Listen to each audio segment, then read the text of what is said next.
Hello friends, আমি বৃষ্টি। তো তোমরা সবাই কেমন আছো? আমি আজকে আবার চলে এসেছি একটা খুব সহজ রেসিপি, নিরামিষ রেসিপি, সেটা হচ্ছে মটর পনির। তো তার জন্য আমি এখানে গরম তেলে দিয়েছি একটু চিনি আর গোটা গরম মশলা আর একটা পেস্ট বানিয়েছি। পেস্টে শুধু টমেটো আর আদাই বেটে রাখা আছে। যেহেতু নিরামিষ রান্না, তো টমেটো আদাটা একটুখানি ভালো করে তেলে নাড়াচাড়া করার পর তাতে আমি দিয়েছি দিয়েছি তোমার জিরে গুঁড়ো, ধনে গুঁড়ো, গরম মশলা আর একটু হলুদ গুঁড়ো। তো হলুদ গুঁড়ো দিয়ে সেটাকে একটু ভালো করে কষিয়ে নেব।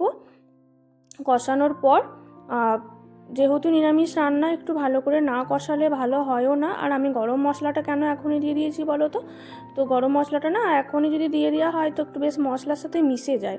তো তারপর এখানে দেখো সেদ্ধ করে রাখা মটরগুলো, গ্রিন মটরগুলো সেদ্ধ করে রাখা, সেগুলো আমি দিয়ে একটু ভালো করে কষাবো। এবার মটরটাকে দিয়ে না একটু ভালো করে কষাতে হবে, নাহলে একটা কেমন গন্ধ লাগে, মটর সেদ্ধর যে গন্ধটা হয়।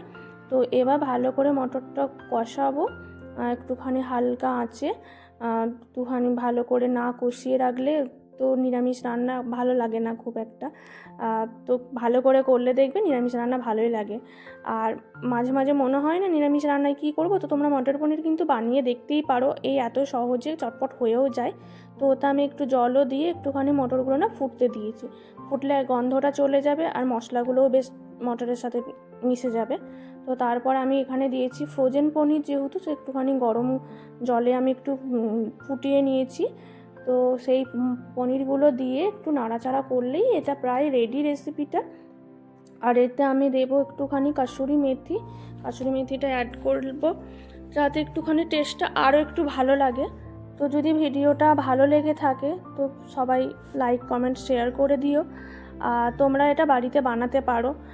নিরামিষের দিনে মনে হয় যে কী রান্না করব, তখন তোমরা কিন্তু ঘরেতেই যদি মটর পনির থাকে, ঝামেলা ছাড়াই কিন্তু রান্নাটা করা যায়, দেখেছি এটা। তো তোমরা সবাই সাবধানে থেকো, সুস্থ থেকো, ভালো থেকো। আর সবাই যদি এটা ফেসবুকে দেখছো তো একটুখানি ফলো করে দিও, আর ইউটিউবে দেখলে তোমরা এটা সাবস্ক্রাইব করে দিও। আর এখনকার জন্য টাটা। আবার নিয়ে আসবো আমি নতুন একটা কোনো রেসিপি বা নতুন কোনো ভিডিও। ততক্ষণের জন্য সাবধানে থেকো, সুস্থ থেকো, ভালো থেকো, টাটা।